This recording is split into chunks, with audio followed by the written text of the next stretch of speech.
सभी परिजनों को मेरा हार्दिक प्रणाम। आज हम थोड़ा अलग स्वाध्याय करेंगे, जिसमें हम जानेंगे कि कुछ लोग ऐसे होते हैं जो भविष्यवाणियाँ कर देते हैं या दूर बैठे लोगों के बारे में भी बहुत कुछ जान लेते हैं। उनका भूतकाल जान लेते हैं, उनका भविष्य जान लेते हैं। तो आखिर ऐसा क्या होता है? कौन-सी वो क्षमताएँ हैं, जिनसे लोगों को इन सब चीज़ों के बारे में पता चलेगा? तो इन सब चीज़ों को लेकर ही ये पुस्तक है, अतीन्द्रिय क्षमताओं की पृष्ठभूमि। तो चलिए देखते हैं कि इसमें परम पूज्य गुरुदेव क्या बताते हैं। गुरुदेव कहते हैं, मनुष्य स्वयं ही एक जादू है। उसकी चेतना चमत्कारी है। उसकी दौड़ जिधर भी चल पड़ती है, उधर ही चमत्कारी उपलब्धियां प्रस्तुत करती हैं। बाह्य जगत की अपेक्षा अंतर जगत की शक्ति और सक्रियता अदृश्य होकर भी कहीं अधिक प्रखर और प्रभावपूर्ण होती है। मस्तिष्क में क्या विचार चल रहे होते हैं, यह दिखाई नहीं देता, पर क्रिया व्यापार की समस्त भूमिका मनोजगत में ही बनती है। अंतर जगत विशाल और विराट है। उससे एक व्यक्ति ही नहीं, बड़े समुदाय भी प्रेरित और प्रभावित होते हैं। अतीन्द्रिय क्षमताओं की पृष्ठभूमि व आधार। आखिर क्या आधार है जिससे कि इंसान का सिक्स सेंस जाग जाता है? और आजकल हमने देखा है बहुत फेमस हो रहे हैं धीरेन्द्र कृष्ण शास्त्री जी, बागेश्वर धाम वाले बाबा, वो भी पर्चा बनाते हैं। तो आखिर कैसे लोगों को इन सब चीज़ों के बारे में पता चल जाता है? कौन सी वो शक्तियाँ हैं? क्या उन सब का आधार है उन शक्तियों का? तो चलिए जानते हैं। अतीन्द्रिय ज्ञान अब एक वैज्ञानिक तथ्य है। सामान्यतः मात्र ज्ञानेंद्रियों की सहायता से ही ज्ञान संपादन किया जाता है, पर अब विश्लेषण का विषय छठी इंद्रिय भी बन गई है। मनुष्य कई बार ऐसी जानकारियां प्राप्त करता है जो इंद्रिय ज्ञान की परिधि से सर्वथा बाहर की बात होती है।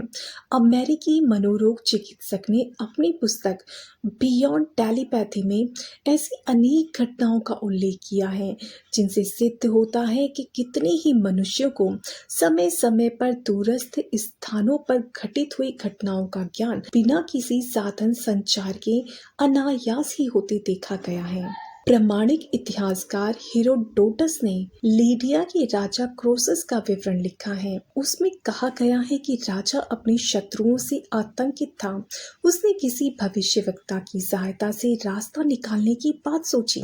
प्रामाणिक भविष्यवक्ता को ढूंढ निकालने के लिए उसने तत्कालीन 7 प्रसिद्ध भविष्यवक्ताओं के पास अपने दूत भेजे और कहा, जिस समय वो मिले उसी समय वहां उससे पूछ लेना। अब क्रोसस क्या कर रहे हैं? इधर राजा ने अपनी खड़ी खड़ी का कार्य विवरण लिखने की व्यवस्था कर दी। 6 के उत्तर तो गलत निकले, पर 7वें उल्फी नामक भविष्यवक्ता की बात अक्षरशः सही निकली। उसने दूत के बिना पूछे ही बताया, क्रोसस इस समय पीतल के बर्तन में कछुए और भेड़ का मिला हुआ मांस भून रहा है। पीछे राजा ने उस भविष्यवक्ता को बुलाया और उसके परामर्श से कठिनाइयों से त्राण पाया। इटली के एक पादरी अल्फोंसस लिगाड्री ने अर्धमूर्छित स्थिति में दिवा स्वप्न देखा कि ठीक उसी समय रोम के बड़े पोप का स्वर्गवास हो गया है। उन दिनों यातायात या डाक तार का भी कोई प्रबंध न था। इतनी दूर की किसी घटना की ऐसी जानकारी जब उन्होंने अपने शिष्यों को सुनाई तो किसी को इसका कोई आधार प्रतीत नहीं हुआ। बड़े पोप बीमार भी नहीं थे, फिर अचानक ऐसी यह मृत्यु किस प्रकार हो सकती है? कुछ ही दिन बाद समाचार मिला कि पोप के ठीक उसी समय वैसी ही स्थिति में मृत्यु हुई थी जैसे कि लिगाड्री ने विस्तार पूर्वक बताया था। वह घटना प्रामाणिक उल्लेखों में दर्ज है, जिसके अनुसार स्वीडन के इमैनुअल स्वीडनबर्ग नामक साधक ने सैकड़ों मील दूर पर ठीक उसी समय हो रहे भयंकर अग्निकांड का सुविस्तृत विवरण अपनी मित्र मंडली को सुनाया था। उस अग्निकांड में घायल तथा मरने वालों के नाम तक उसने सुनाए थे, जो पीछे पता लगाने पर अक्षरशः सच निकले।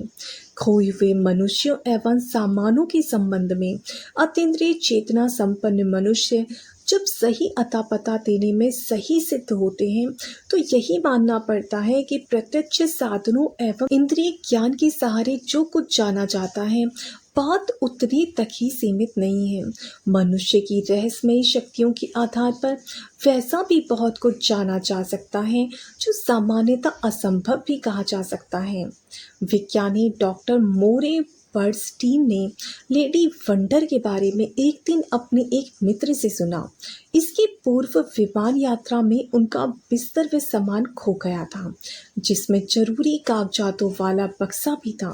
विमान कंपनी ने खोए सामान के न मिलने की घोषणा कर दी तथा मुआवजे का प्रस्ताव रखा था, जिसे बर्नस्टीन ने अस्वीकार कर खोज जारी रखने को कहा था। अब मित्र से सुन बर्नस्टीन को अपने सम्मान की चिंता तो चली गई, पर भीतर की जिज्ञासा वृत्ति उमड़ उठी। वे चल पड़े लेडी वंडर से मिलने। वहां सर्वप्रथम बर्नस्टीन ने पूछा, बताइए, पेरिस में मैंने जो बिल्ली पाल रखी थी उसका नाम क्या था? लेडी वंडर ने उसे विस्मित करते हुए बताया, भर्तनी। अब बर्नस्टीन ने अपने सामान की बाबत पूछा। लेडी वंडर ने बताया, तुम्हारा सामान न्यूयॉर्क हवाई अड्डे में है। पहले तो बर्नस्टीन को अविश्वास हुआ, क्योंकि न्यूयॉर्क हवाई अड्डा छाना जा चुका था। पर फिर उसने हवाई अड्डे के अधिकारियों को फ़ोन किया। महोदय, मुझे विश्वस्त सूत्रों से जानकारी मिली है कि मेरा सामान न्यूयॉर्क हवाई अड्डे के भवन के ही भीतर है। कृपया दोबारा से आप तलाश करें। तलाशी शुरू हुई और सामान सचमुच मिल गया। न्यू जर्सी की आत्मवेता महिला फ्लोरेंस किसी वस्तु को छूकर उसे संबंधित व्यक्ति के बारे में जो कुछ बताती थी उसका प्राय 80% सच होता था। गुमशुदा की तलाश, हत्याओं की जांच तथा अन्य खोजबीन के मामलों में पुलिस भी उसकी सहायता लेती रही। पूर्वाभास की यह क्षमता कई व्यक्तियों में असाधारण तौर पर विकसित होती है। द्वितीय महायुद्ध में ऐसे लोगों का दोनों पक्षों ने उपयोग किया था। हिटलर के परामर्श मंडल में 5 ऐसे ही दिव्यदर्शी भी थे। उनका नेतृत्व करते थे विलियम क्राफ्ट। प्रत्यक्ष इंद्रिय शक्तियाँ हमारे सामान्य जीवन निर्वाह में अतीव उपयोगी भूमिका संपन्न करती हैं। वह न हो तो फिर हम जीवित मांसपिंड की तरह इधर उधर लुढ़कते ही मौत के दिन पूरे करेंगे। मानवीय प्रगति में उसकी परिष्कृत ज्ञानेंद्रियों और कर्मेंद्रियों का ही प्रमुख योगदान है। तो ये था परम पूज्य गुरुदेव की पुस्तक अतीन्द्रिय क्षमताओं की पृष्ठभूमि का पहला भाग, और कल हम इससे आगे इसका दूसरा भाग सुनेंगे। सभी को प्रणाम। जय गुरुदेव, जय श्री राम।